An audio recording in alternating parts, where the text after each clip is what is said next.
Today on Consumed by the Call. Jesus said, no, let those children come to me. That's because no one did that. Imagine living in a world without love. If you were sick, you were pretty much abandoned. Where being a Christian meant there was a price to pay. They would pour molten lead down their back, cut off their noses, their ears. Travel back in time. First 300 years of Christianity, this is what it looked like. To when Jesus walked the earth. This is how people are going to know that you're my followers, because I gave my life and I demonstrated love. And hear the reality that first believers face. The world that I'm sending you into is this world, with no love, no value for humanity, no common decency. Discover the power of being a follower. And love is our commission, to lay down our lives. Today on Consumed by the Call. Just one act of love could change somebody's life.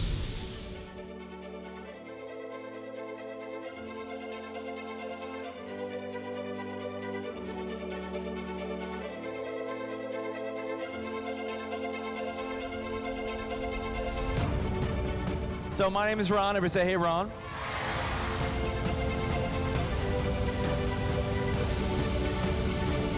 When you don't really know the love of God, it's sort of like a fish trying to live outside of water. What if we made a pact and said, by the time the sun rises tomorrow, there'll be no rust on this place. We're gonna get the rust out of our life. No more faking it. No more slapping a coat of paint on and pretending everything's great. I'm asking you tonight to consider giving your life to Christ, becoming a follower of Christ. Instead of following your clique, instead of following the culture, following Christ.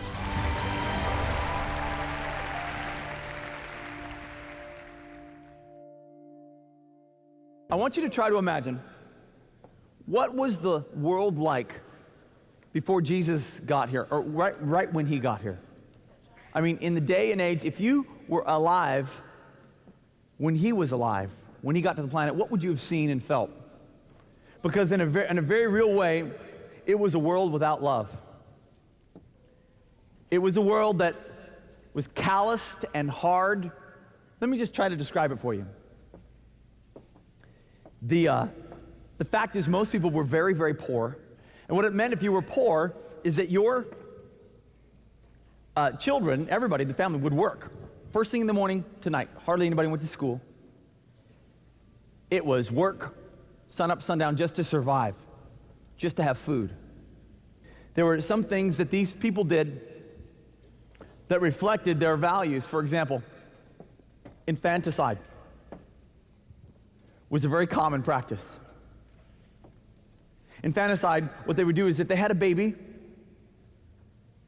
that they didn't want, maybe it was ugly, or maybe it was a little weak, or maybe it was a girl and they didn't want a girl, they wanted a boy, they would just set it outside, let it die. Infanticide, would just throw them away. In fact, sometimes they would take children and they would sacrifice them in some of their temples of different gods and goddesses. And if you'd already sacrificed your baby, you didn't have one, you could go up to the temple and there might be a mother who just gave birth to a baby that they didn't want anymore, and she would sell it to you. And sometimes the mother would stand there and watch her child be put to death as a sacrifice and not even cry. It was a world, a loveless world. No emotional attachment or even common decency for babies or for another human. Let me tell you what they did to sick people and the elderly. If you were sick, you were pretty much abandoned. They didn't want to get sick if you got sick. So a lot of times if you're in a family and you got sick, they would set you outside. How'd you like it if you're like 5 years old and you get a cold? Your mom says, leave, either get better or die. Get better, you can come back in. Older people, same kind of thing. If people, your grandparents or whatever would get old, they would just set them outside, let them die. And there were no old folks homes to go to. There were no orphanages to send kids to. They would just set them outside. It was a world, truly a world without love. You'll see people like, for example, Plato. You know, one of the great philosophers of all time said things like, sick people should be left to die. Entertainment of the day, pretty much gladiators. Gladiators have been going on for 300 years before Jesus got here. And so people would gather in these massive arenas and stadiums. The actual Colosseum in Rome was built about 35 years after Jesus was already in heaven. But there were all kinds of other little stadiums and stuff. They did them all over the place. And, the crowd were like, kill him! Ah, they wanted to see blood. And when they saw blood, they would all cheer, yes! That was their entertainment. In fact, after the Colosseum was built in Rome, they had a whole series of all these gladiator games. And they said the first week alone, 5,000 men died in 1 week on the floor of the gladiator. In fact, they said there was so much human blood, it saturated the entire floor of the Colosseum. All the sand was saturated in human blood. The government was, of course, the Roman Empire. And I'm sure most of us have heard of the different leaders that were in charge there. But I don't know if you realize how ruthless they were. Of course, Tiberius was the ruler when Jesus was alive. One of the things Tiberius liked is watching these babies that were abandoned, thrown into the sea to die. Emperor Nero, they say he was a crazy man. One of the things that Nero did is he would take Christians, put them in his garden, and light them on fire at night. So he would have torches for his garden when he had parties and stuff. He'd light them on fire while they were alive. That's Nero. The next emperor, Claudius, he treasured seeing the blood and the gore of men brutally disemboweled in the Colosseum. So this is what life was like. This is what the world looked like when Jesus got here. Jesus, born in a manger, this is the world he came, this is the stage that he came to. So when we see Jesus talking about love your neighbor as yourself, they're like, what? What are you talking about? No one does that. When we see Jesus picking up these children, and they said, no, get out of here, children. Jesus said, no, let those children come to me. That's because no one did that. Children were like rats. Get out of my way. Like refuse. Sick people at the side of the road, they were mocked and made fun of. Get away from me, I don't want to get your sickness. Jesus would walk up to them and love them and heal them. Freaked everybody out. Then, of course, he died on the cross, rose from the dead, and then when he appears to his disciples again, he says, now, you guys, go ye therefore into all the world. The world that I'm sending you into is this world, with no love, no value for humanity, no common decency. And so they marched into the world, and as you may be able to imagine, the world didn't like it too much. The world didn't like their message. You would think, come on, people that don't have love, they would like a message like full of love and grace. But what happened too often is these guys that went with this message of love, they were greeted with hate. Oh yeah, they were persecuted, many of them killed or tortured. And you see story after story of these brave men and women losing their life after having heinous torture. And I don't know if you realize, when you say torture, today in the 21st century, it's hard to really imagine what that looked like. They would whip them with the same kind of things they did whip Jesus with, and then they would kill them after they tortured them. We had a cat of nine tails made here, a representation of what the weapon was that they would whip people with, whip Jesus with. One of the weapons they beat him with. And they put these weights, and they put glass, and they put nails and stuff at the end where these weights are. So then when they would hit your flesh with this, it would just, rip the flesh right off. And then they hit you again and hit you again. So when you see these pictures of Jesus with totally raw flesh, it's because they just kept ripping and ripping. And we couldn't find any human volunteers for this. But we do have a little board here where you can kind of see what your back might look like if someone was whipping you with this and they just kept doing it. And this is your final moments on earth, what it was like before you got thrown to wild animals. And when they would torture people, they would do crazy things like this. For example, watch this. Sometimes they would kill a wild animal, and they would take the skin off, and then they would tie it to a Christian. Then they would throw that Christian into the pack of wild dogs, and the dogs would tear them limb from limb.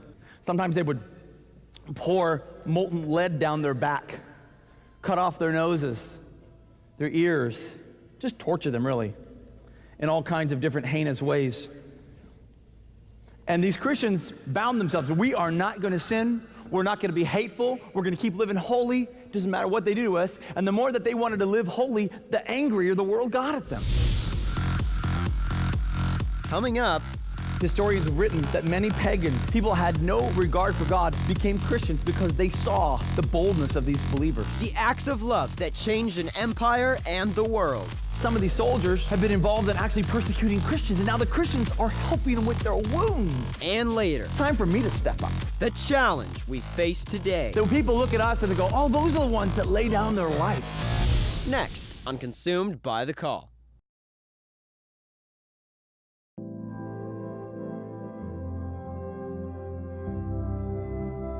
Valiant parents all over the world are facing this challenge. How do you raise teenagers in times like these? With the dangers of internet porn, cyberbullying, online predators, and the constant erosion of our religious freedoms, how do we navigate these treacherous waters? How do we raise our kids to avoid these threats and become wholesome adults? Ron Luce led a troubled teenage life, and he knows what young people are going through. He also knows how to help parents to prevent their child from going off the edge. For more than 30 years, Ron Luce has helped parents, young people, pastors, and youth pastors navigate today's growing challenges. Ron has been a trusted name, having been face-to-face with 3 million young people, over 100,000 youth leaders, and hundreds of churches. With his books, seminars, and mass events, Ron has helped parents, leaders, and young people become catalysts to build a better tomorrow. If we allow Hollywood, secular culture, and the internet to raise our kids, we know this could wreak havoc on the future of their lives and our nation. However, through clear understanding of the issues that today's teens face and how to respond to them, we can all have hope that our kids will remain strong and free from the grip of the challenges that they're confronted with.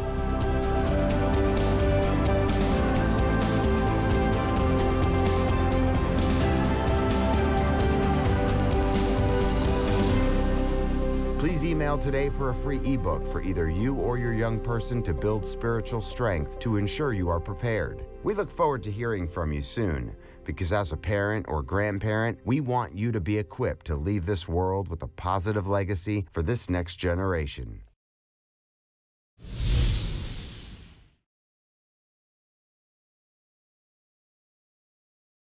Historians have written that many pagans, people had no regard for God, became Christians because they saw the boldness of these believers. Now, what I want to focus on here this morning is this. Those believers who weren't killed immediately. If you're living in this world and you're following Christ, one of the things that would mark their life is this. They remembered this verse, these words that Jesus shared in John chapter 13. He says, this is how people are going to know that you're my followers, because I gave my life and I demonstrated love. And as you do that, people will know you're my disciples. So these followers, they're thinking, okay, we're following Jesus. We love him. We better find ways to show his love. So this is what they did. They spoke to the very issues of their time and demonstrated love. For example, infanticide, remember we talked about that a minute ago, where they would abandon babies? This is what these believers would do. They would find abandoned babies set outside their house to die. They would pick them up, take them into their own home, and adopt them. This freaked everybody out. Why would you do that? We don't even want that baby. Why would you want them? Because that's what followers of Christ do. This one guy, Benignus of Dihon is his name, he adopted so many little babies, it made everybody else mad, and they actually killed him because he was being kind to children. Imagine that. These believers would make sacrificial acts of love because they knew that if just one act of love, it could change somebody's life. They were valuing a human being. And so you have these amazing stories where this pastor, Franke, in Germany had started an orphanage, and one of his disciples saw his love for young people, and he went back to England, his own country, and began to start an orphanage, and started another. By the time he died, he had 8,000 kids in an orphanage. See, this is what the early believers did. They did something sacrificial. They knew it might cost them their life. For example, with the sick and elderly, remember what I told you a moment ago? The common thing to do with sick people was to just throw them away, kick them out of your house. In fact, check this out. Back in the day, what Jesus lived. If there was an epidemic, like swine flu or something, back then, in a city, they had no vaccinations. So what happened, if some epidemic started spreading, everyone would leave the city as fast as they could because they didn't want to catch it. They'd leave all the sick there, and the sick would just die. So watch this. When everybody would leave the city, Christians, believers, would run into the city to take care of the sick. What? Yep, that's what they would do. They would actually sometimes, while they're taking care of the sick, they would catch what the sick had, and they would actually die. But they said, this is what Jesus asked us to do. So this is a picture of normal Christianity. For the first 300 years of Christianity, this is what it looked like. They were persecuted, they were outlaws, but they kept showing sacrificial acts of love again and again and again. After 300 years, you start to see signs of real change. The results of love, it turns out in the year 311, Christians finally got the right to exist. In other words, before 311, it was that you were an outlaw. If you were a believer, you were an outlaw. By 313, Christianity became legal, one of the legal religions. Constantine said it's okay. He'd actually, maybe you remember reading about him, his mother, Helena, was a Christian. She kept telling him about the Lord. One day he prayed, he's going on his way into a battle, and he's got a few men, he's going up against a whole bunch. He said, Jesus, if you're really real, help me. Jesus helped him, he won the battle, gave his life to the Lord, and he began to institute these kinds of things as soon as he got to power. 325, they started hospices in every city where there was a church. A hospice is a place for older people to go so they didn't have to be thrown into the street anymore. Hospitals were started. There were none of these around the world. 374, abandoning your baby and abortions became outlawed. You couldn't do it anymore. It was against the law. 378, all the gladiators were stopped. And by 380, Christianity became the official religion of the Roman Empire. Look at how love changed the world. 300 years of sacrificial love. 300 years of people giving their life, pouring their life out in a selfless way again and again and again. Changed the whole known world at that time. Coming up, We don't care where we sleep. We don't care what we eat. We just care about sacrificing ourselves. how much are we willing to sacrifice? This is what Jesus taught us. This is what he showed us with his life. Next on Consumed by the Call.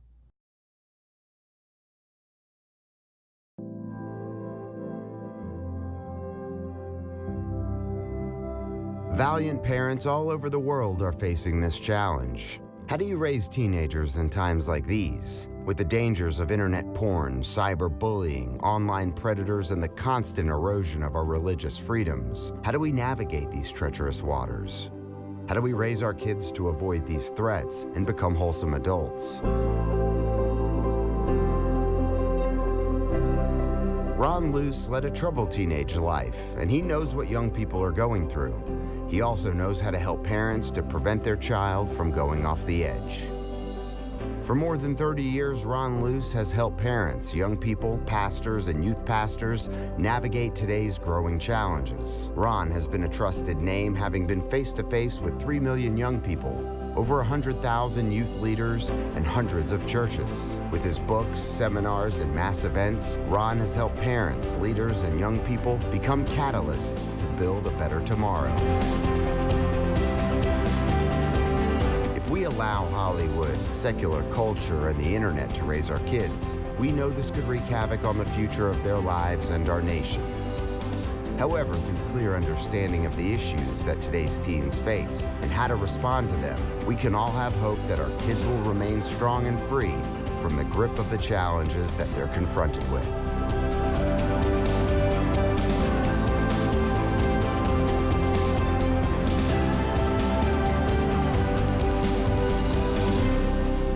Please email today for a free ebook for either you or your young person to build spiritual strength to ensure you are prepared. We look forward to hearing from you soon, because as a parent or grandparent, we want you to be equipped to leave this world with a positive legacy for this next generation.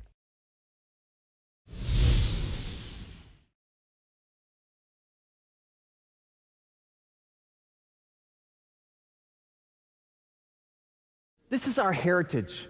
This is how this thing called Christianity was birthed. Jesus, when he left the planet, he left an army of people who were committed to give their life away and demonstrate his love. Sacrificial acts of love, knowing that just one act of love could change a person, change a village, change a nation, change the world. This is our commission. Love is our commission, to lay down our lives. We're not called to be cool. We're not called to just have fun and, oh yeah, go to church.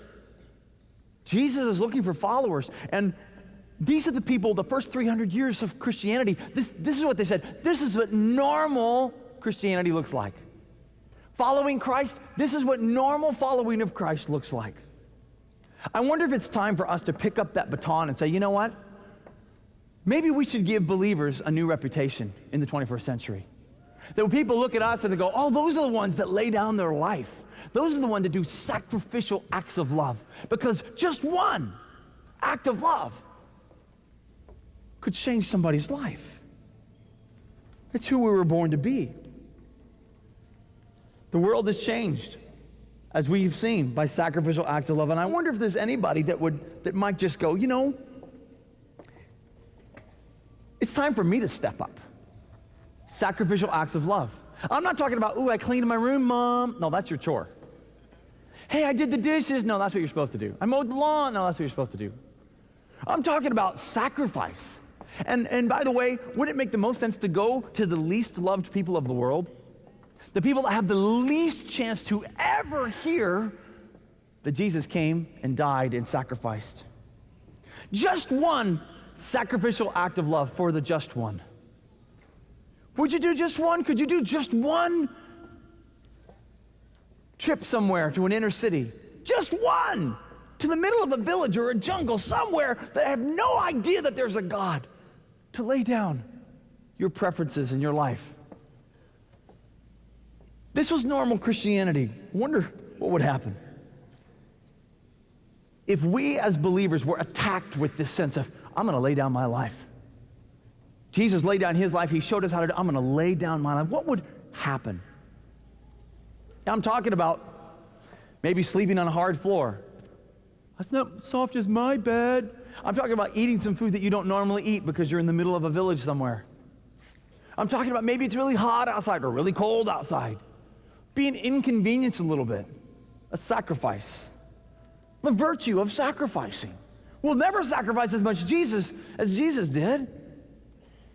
I mean, like imagine going somewhere like South Africa and going for 2 weeks or going for a month or maybe going for 2 months. Maybe going to a place like that and building homes for people that are living in nothing right now. They're living under a bush.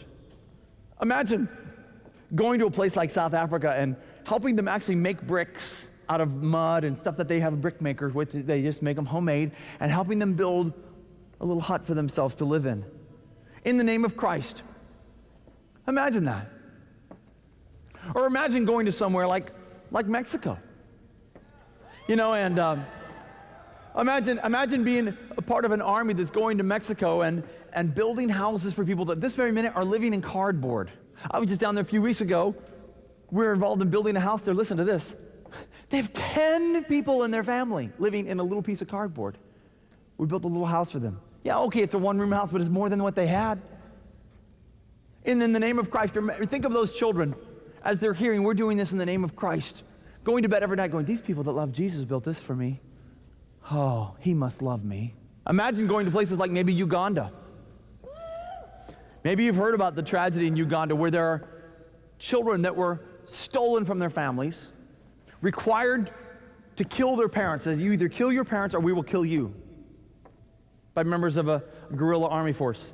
So they kill their family, and now they're trained to kill, and then they go into village after village, these children killing, wiping out villages. Now some of these children have been set free. Imagine going to minister to them as a team of teenagers. Yeah, you could go with your youth group, you could go with other friends or whatever, with strangers, you can go. Imagine going, one team went, check this out, and they planted a field for these little child ex-soldiers, a field for them. And in one afternoon, this team of teenagers planted a field that would have taken these kids 6 months to plant. Now they have food. They don't have to steal anymore.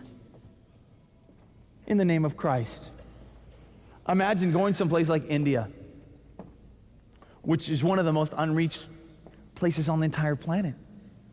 With the love of Christ, going into places that are desperate for truth, helping maybe to dig wells, helping to build churches. Imagine going to places like Trinidad and Tobago, helping to serve food to those that are hungry. Poverty relief for those that are in desperate situation and poverty. In the name of Christ, we're going with a message, but we're letting our message shine by what we do as well. I wonder what would happen in the world if somehow, together, as believers, we could demonstrate 1 million acts of sacrificial love. I mean, what if there were 1 million sacrifice after sacrifice after sacrifice after sacrifice after sacrifice after sacrifice after sacrifice? We don't care where we sleep. We don't care what we eat. We just care about sacrificing ourselves. What would the world look like if they look at us and they go, oh, those believers, those are the ones that sacrifice? If there's anybody that might say, you know what? I want to join this love revolution of sorts. This sense that says, you know what? I am going to demonstrate my love for God with sacrificial acts of love. In fact, to the point where I actually want to change location for a week, for maybe 2 weeks, for a month. Say, you know what? I want to be part of those 1 million. I'm not just going to let everybody else do it and not me get in on it. I know it might cost me something. I'm going to have to raise money. I'm going to have to be uncomfortable for a while. I might be hot and sticky or riding in a bus or flying on a plane or raising money or whatever I have to do to get there. But this is what Jesus taught us. This is what he showed us with his life.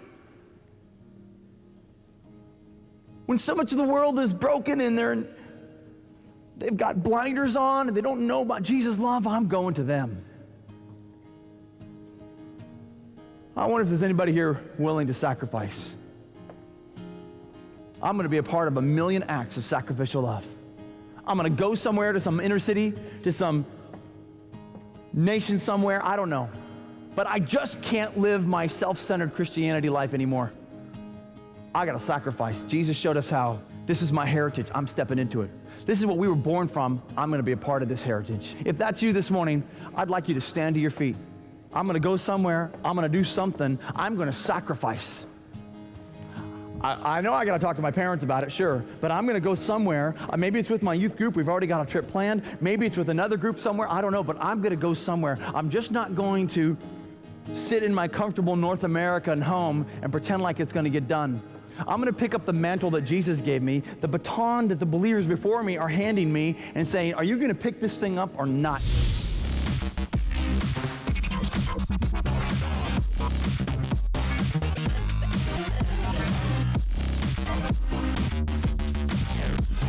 I didn't expect, because some things really hit home on me because of the songs and what Ron was preaching and all that. It just really hit home, and I cried a couple times, and I'm not ashamed of that.